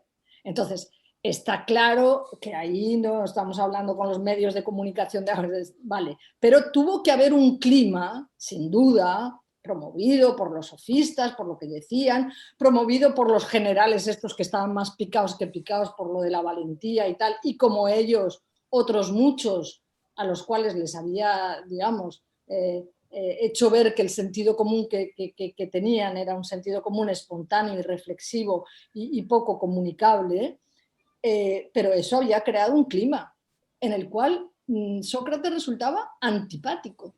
Claro. Bueno, no sedujo, y como no sedujo, o sea, y ella misma dice, ahí hay un problema. Y el problema que hay que desarrollar es el problema del gusto moral. Porque hay que poder seducir, de lo contrario, se acaba. Y cuando estábamos, bueno, por eso has puesto lo de Pablo Iglesias, o sea, está claro que decir, Pablo Iglesias no gusta. Es al margen de cualquier cosa. Yo ahora no quiero entrar en cuestión. No gusta. No, que coste, déjame decir una cosa, Maite. Yo no he querido... Increíble. No he querido defender, digamos, políticamente a Pablo Iglesias, ¿no? que me da igual, ¿no? Pero fijaros, digamos, por ejemplo, visto desde un poco más, desde la periferia, ¿no? Desde provincia, ¿no? A Íñigo Errejón, que me parece una cabeza privilegiada, los medios lo han hecho simpático. Sí. Pero a Pablo Iglesias lo han hecho especialmente antipático, ¿no? Y es la referencia. Se ha creado un sentido común de que eso es lo malo, independientemente de lo que nos parezca. Y no se hace en otros ámbitos. Ni siquiera lo voy a criticar. Pero Santiago Abascal va a Ceuta y, claro, obviamente no abraza a nadie, pero dice... Pero dice que los inmigrantes, yo los he visto en la tele como vosotros, ¿no? Que han pasado, son jóvenes marroquíes en edad militar. Lo dice, lo he oído con mis oídos, ¿no? Y que por tanto eso puede entender que es una invasión. Y no he oído en ninguna parte que esa afirmación, digamos, se ponga en cuestión. Ni siquiera he oído en ninguna parte, pero ¿qué tendríamos que hacer? ¿Ametrallarlos? No me quiero liar por ahí. Pero me parece que es un poder y un peligro terrorífico el que ahora podamos construir un sentido común absolutamente destructor utilizando los medios, por lo que decía en la pregunta, ¿no? Creo que Berta quería intervenir. Había pensado no hacerlo. Nada, solo quería daros muchísimo las gracias. O sea, el libro me parece sugerente hasta decir basta. Y sinceramente creo que como acierta tanto Maite con los títulos, o sea, lo de un sujeto inesperado, a mí es que me parece una síntesis maravillosa. No sé, Paco, hasta de dónde ha salido el título, ¿no? Pero yo lo que quería decir es que creo que el libro aporta muchísimas cosas, y una de las cosas que a mí como psicóloga social me aporta es que yo creo que apuntáis en una dirección, y es que la cognición está totalmente equivocada. Es decir, tal y como hemos explicado los psicólogos sociales, la cognición, si no contamos con el cuerpo, no entendemos nada. Y por eso cuando Maite siempre habla de cómo el malestar sentido desde el cuerpo inaugura pensamientos, inaugura procesos que ya nos lo ha contado en alguna otra ocasión, ¿no? O sea, ¿de dónde viene el nuevo pensamiento? Siempre lo sitúa en un malestar que es corporal, que es sentido. Entonces yo, a partir de eso, o sea, que esa era una idea que le había escuchado Maite en otros contextos, y al leer el libro me ha encantado porque la he visto como más redonda esa idea de conexión con el cuerpo. Yo creo que la cognición sin la emoción no existe. O sea, sencillamente no existe. Lo que pasa es que la hemos explicado sin la emoción. Hemos explicado la cognición sin el cuerpo, pero no existe. O sea, a lo mejor sin el cuerpo existe la transmisión de información, pero no el pensamiento, no la cognición. Y a mí me habéis dado, bueno, lo he pasado bomba, y me habéis dado mucha base para seguir pensando sobre eso, porque era algo que a mí me rondaba, ¿no? Pero yo no acababa de poderlo formular, ¿no? Y a partir del libro estoy como más centrada pensando en el tema. Mira, Berta, te cuento una anécdota. El título es un título a 3 partes, porque fuimos haciendo títulos y títulos y tal, ¿no? Y, digamos, el primer título, digamos, nos lo vamos a poner de medalla Maite y yo, pero el primer título fue El sujeto inesperado, ¿no? Y entonces, una persona inteligente que está aquí, que es Carlos García, dijo, bueno, pero el sujeto inesperado le quita misterio, ¿no? Deberíais poner al libro un sujeto inesperado, porque parece que, y efectivamente tenía absolutamente toda la razón. Yo en el ordenador, en las carpetas donde guardaba las cosas, lo tengo todavía como el sujeto inesperado, lo tengo que ir cambiando, pero es que un era mucho mejor, ¿no? Y luego en esto que estás diciendo tú de la emoción, ¿no? Lleva a otro territorio que parece que está empezando a estar demostrado, ¿no? Ya hay Damasio, ¿no? Por ejemplo, Damasio, tiene un libro fantástico, por ejemplo, respecto de eso, de las emociones, ¿no? Y explica cómo es lo que tú has dicho, es absolutamente imposible entender la condición humana. Sí, pero vosotros vais, Paco, vosotros vais más allá. O sea, el punto feminista de Maite va más allá que Damasio. O sea, porque al final Damasio teoriza la emoción de una manera muy parecida a cómo hemos teorizado la cognición, pero desde otro lado. O sea, pero no desde el cuerpo sexuado. Bueno, porque Damasio lo que hace cuando habla de las emociones, habla de una especie también de emociones universales, ¿no? Exacto. Creo que utiliza incluso ese término, ¿no? Porque él habla que hay 4 o 5, ¿no? El miedo, no me acuerdo. Sí. Bueno, hay 8, según Ekman hay 8, pero bueno. Sí, pero yo creo que, pero en fin, no pasa nada. Yo creo que Damasio habla de como 5 básicas que llama él y luego otras como secundarias y tal. Y entonces, cuando habla de esas 5 básicas, viene a decir pues que como que son iguales para todo el mundo, ¿no? Y yo en eso no me quiero poner obviamente a la altura de Damasio, faltaría más, creo que es completamente distinto, ¿no? Por ejemplo, la sensación del miedo es una sensación claramente sexuada, ¿no? Yo leí un artículo de Alessandra Bocchetti en un libro de la editorial Cátedra que se llama ¿Qué es una mujer?, que me pareció fantástico. Y entonces, en un momento determinado, ella cuenta la historia de que va volviendo a su casa, oye unos pasos por detrás y tal, se asusta, le da miedo y tal, y lo pasa mal, se vuelve, ve que hay unos hombres detrás, chavando, bueno, hasta que descubre que es su hijo el que le está dando miedo, ¿no? Yo algo parecido lo he hablado con mis hijas, ¿no? Yo toda la vida, lo que estaba diciendo Maite, he vuelto a mi casa sin tener miedo, o teniendo el miedo que todo el mundo puede tener, si es de noche, muy tarde, lo que sea. Pero yo a mis 2 hijas las he tenido que ir a buscar, hecho de padre pesado. ¿Quién te va a acompañar? ¿Quién vendrá contigo hasta casa? Que se espere en la puerta del portal hasta que te abran y tal, ¿no? Y creo que el temor no tiene nada que ver, el miedo es sexuado y que por tanto ese análisis en las emociones también hay que hacerlo, porque si las emociones pueden ser sexuadas, incluso pueden ser diferentes entre los individuos, ¿no? En los procedimientos cognitivos también lo son. Y ese paso, digamos, le falta pensarlo, ¿no? Yo digo una cosa solo, Berta, que el misógino Nietzsche decía que todos los pensadores son pensantes sintientes. Te iba a preguntar dónde lo dice, porque no pones la cita en ese sitio, porque me ha encantado, Maite, y te iba a decir, ¿dónde dice Nietzsche eso? Pensantes sintientes. Pues dímelo, porque te juro que cuando lo he visto digo, a Maite le tengo que preguntar dónde dice Nietzsche eso para yo leérmelo, porque me ha parecido impresionante. Maite, una pregunta provocadora. Si mañana te encuentras por la calle a esas 40 años después, a esas 2 mismas chicas con las que empieza el libro, y les dijiste, ¿qué les dirías? ¿Perdonad, me equivoqué? ¿O qué? No, tampoco eso no. Pero me encantaría hablar con ellas y me encantaría saber qué es lo que buscaban, qué es lo que, no sé, y que en efecto yo noté que yo las decepcionaba. Y eso es una cosa que cuando un profesor, a mí me gustaba mucho la profesión cuando la ejercía, ¿no? Esa es una cosa que te llevas dentro, ¿no? O sea, De hecho, cuando, por ejemplo, tú das una explicación en clase y entonces veías que la explicación no llegaba a contestar las preguntas que te planteaban, a lo mejor las elaborabas en casa y al día siguiente volvías a abordarlas porque era algo que llevabas ahí pendiente, ¿no? Y yo la decepción, o sea, el gesto de decepción que ellas dos se llevaron, yo lo recuerdo perfectamente, porque es que además, que tengo una memoria horrible, es que me acuerdo que además nos fuimos a una cafetería, nos sentamos y ahí abordaron el asunto. Y entonces yo hice un discurso completamente, o sea, ajeno, ¿no?, a ninguno de los matices que ellas estaban planteando. Un discurso yo creo que hasta condescendiente. Entonces...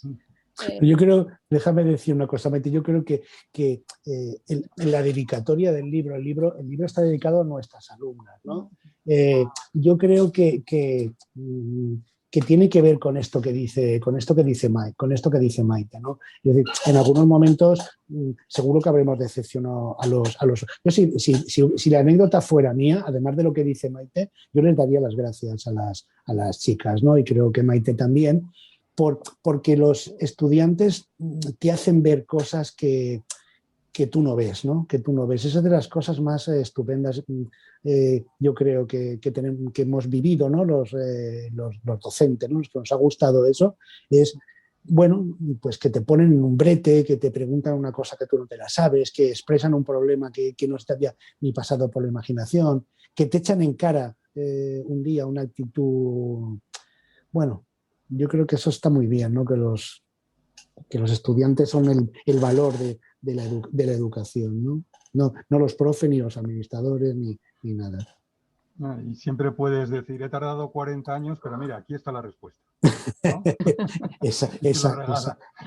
Exacto. Me hubiera gustado mucho, como decía Maite, lo del metadiálogo, porque tampoco la gente entiende que seamos metalibrería. Es verdad. Claro. ¿Por qué sois metalibrería? Bueno, precisamente porque cuando fundamos la librería, que haremos 10 años el próximo año, buscando palabras que no fueran corrientes, ¿no? De un nombre, de tal, dijimos, bueno, pero si es de filosofía, ¿qué palabra buscamos? Estuvimos dándole vueltas al griego, que ya lo teníamos en los pies, y al final dijo, es que vamos más allá, ¿no? Entonces, tiene que ser meta. Esa es la palabra que nos identifica como lo que queremos ser como libreros, ¿no? Preguntar, interrogar, hacerle pensar a la gente. Entonces dijimos, pues, metalibrería. Y cuando lo has dicho tú, lo del metadiálogo, digo, es que me siento tan identificada, plenamente identificada. Margarita, y si me perdonan los autores y los televidentes, es que no me resisto a hacerte la pregunta, ¿qué tal habéis llevado esto en la librería? ¿Qué tal habéis llevado esta pandemia, esta experiencia? Pues mira, curiosamente, de manera sorprendente. Bueno, no sé cómo explicarlo, porque a mí en términos económicos no me parece que es como hay que explicar cómo van las librerías, ¿no? Yo he creado en la librería, bueno, a partir del Zoom, una cantidad de contactos de personas interesadas por la librería, de personas que se interesan. Amalia, por ejemplo, que yo no la conocía directamente, participó en una y ya la pillé para las filósofas griegas. Es decir, hemos intentado y lo hemos conseguido crear como una comunidad de personas interesadas en la reflexión, el diálogo, las preguntas, y además nos ha ido muy bien económicamente. Además, o sea, pero no me... Es esperanzador. Sí. O sea, la gente ha entendido que una librería de barrio es un referente, que las personas que nos dedicamos a esto nos gusta, etcétera, ¿no? Y la verdad es que ha ido muy bien. Pero sobre todo esa parte, ¿no? De que en las actividades se va creando una comunidad de personas que que bueno, muchas dicen es que yo nunca había intentado hablar en público o dialogar y así, bueno, pues me voy atreviendo. Bueno, es fantástico, ¿no? Y yo creo que esta plataforma, deseando hacerlo en vivo, en Metalibrería, pero hay mucha gente que no vive en Madrid. Entonces, es muy interesante poder, bueno, que participen otras personas que no viven en la capital del Reino de España, por si no os habíais dado cuenta, ¿vale? Por si acaso. Pero en fin, lo del sentido común, Maite, me parece terrible, terrible, me parece terrible. Aquí me parece terrible. Hay que ponerse a crear espacios que piensen otro sentido común, que seduzcan con otro sentido común. Sí. Sí, sí, yo creo que este es uno de ellos, lo tengo claro. Celso parece que quiere decir algo, ¿no? Porque me parecía que no sé si Carlos te ha visto. Puesto que ya, Carlos, me dijiste que no veías hombres, yo he tenido la suerte realmente de descubrir este año Metalibrería, ¿eh? Y llevo ya algún año jubilado, pero me he dedicado toda mi vida también a la docencia. Y entonces lo primero que tengo que hacer es daros las gracias. Sería para, evidentemente, entrar en un diálogo muy interesante a partir de lo que habéis dicho también. Yo sí que conozco la colección esta tuya, sí la conozco, Maite, y me han gustado los que he leído. Y luego quería, puesto que has apuntado tú a Kant y la estética, tiene bastantes cosas, ha trabajado mucho a Kant, Ana María Andaluz Romanillo. Claro, alguna gente con eso de que es Universidad Pontificia dicen tal, y en la Universidad Pontificia están la mayoría de los profesores, estuvieron, porque se van jubilando la mayoría de los profesores catedráticos de Castilla y León de la universidad, que son porque fueron allí donde recibieron la filosofía, porque filosofía como filosofía, había filosofía y letras, pero como facultad se creó bastante tarde. Entonces Cirilo y toda esta gente que son catedráticos ya jubilados se formaron allí. Bueno, esta ha sacado el último, hace un par de años más o menos, Las armonías de la razón en Kant. Y evidentemente que hay en ese bastante de la belleza, de la estética, etcétera, haciendo referencia también de la crítica del juicio. Bueno, eso por una parte. Segunda cosa, me ha sorprendido que, con respecto al programa, esto de que haya 10 autores o que no haya que haya una autora en Valencia. Porque yo he recibido el otro día, donde está María Guerra y otra gente, para que firmase, y desde luego en Salamanca todos los 10 autores son autores. Y aquí lo da como una cosa general de las comunidades españolas, de Madrid también, sin precisar las 10, pero más o menos viene a decir eso. Entonces, bueno, excepcionalmente habrá una o dos, a lo mejor Madrid o Valencia o tal, pero aquí lo dice más o menos como eso, ¿no? Introduzca al menos una mujer en el temario de historia de la filosofía en la BAU. Y bueno, no os voy a leer porque es un texto bastante grande, pero cita algunas que se podían, y entre ellas pone evidentemente pues también la de Sartre y la que tenéis vosotros en Valencia. Simone de Beauvoir. Simone de Beauvoir. La del segundo sexo, la de Simone de Beauvoir. Lo que pasa es que, claro, bueno, y luego voy a entrar en otra cosa que es en la última que quiero entrar.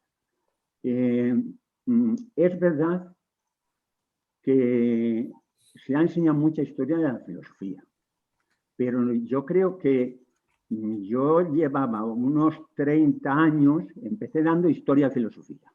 Y las preguntas en COU, porque era el COU, entonces, eran de historia de la filosofía. Y se pasó a los pocos años, ya en el año, pues exactamente 83, a centrarlo en 8 textos, en 8 autores. Lo que pasa es que de esos 8 autores con los textos siempre se decía que había que dar la teoría y el entorno.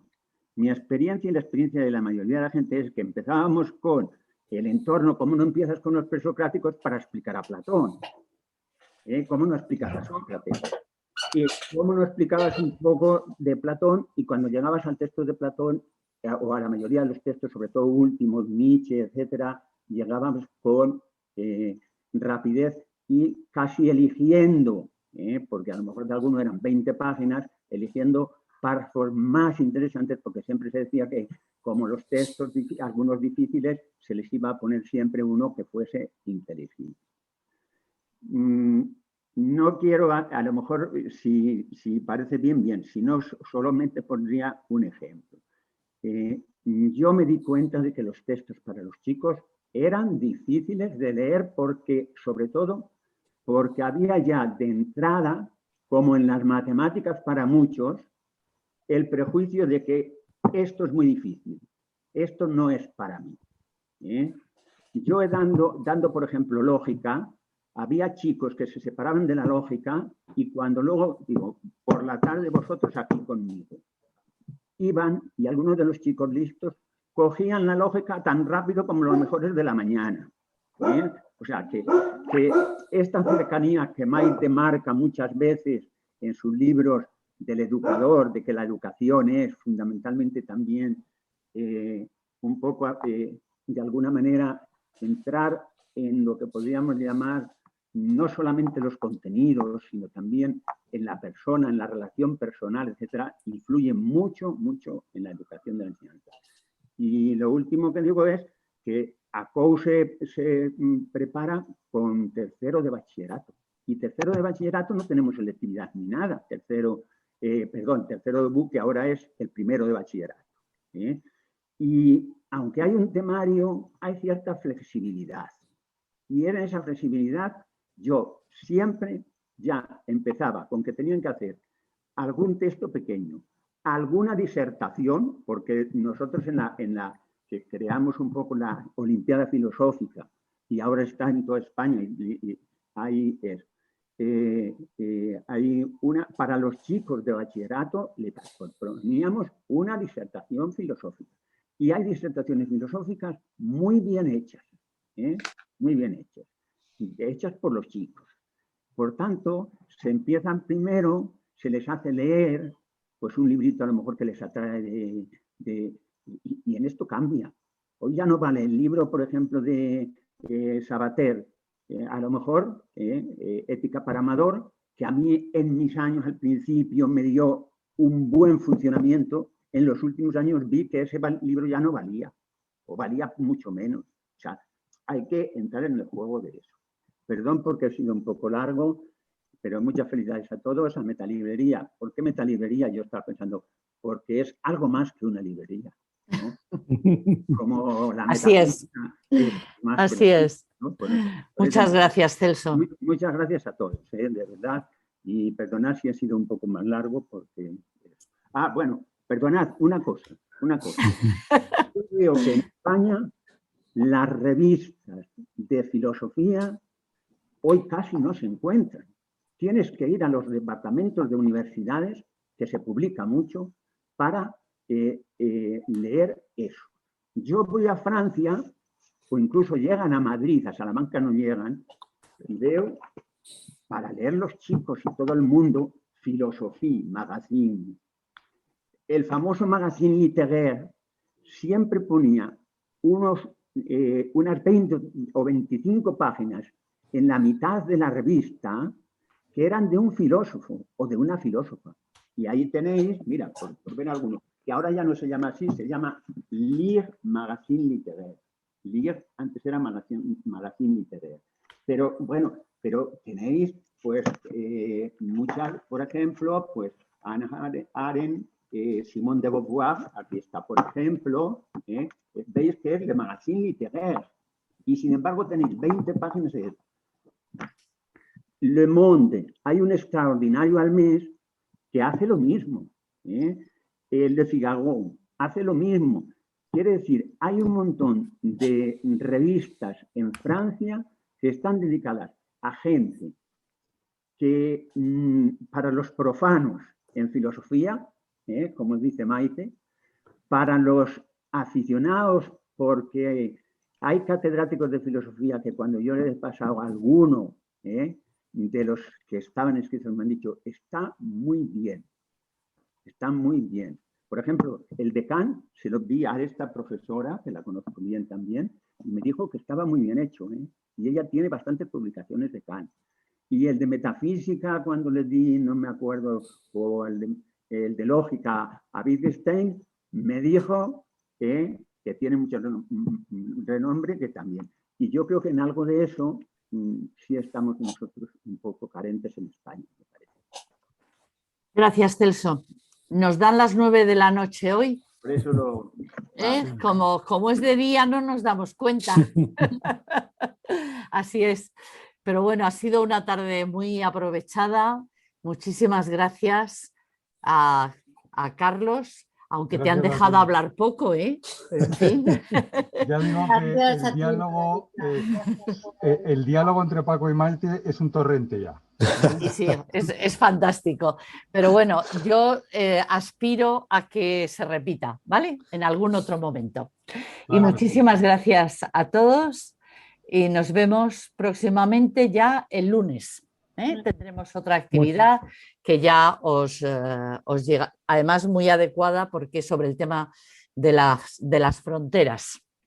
Así que tendremos un buen debate. Muchas gracias a ti, a ver si nos podemos ver en Madrid en la Metalibrería. Eso sería genial. Estupendo. Gracias. Gracias a todos. Buenas noches. Buenas.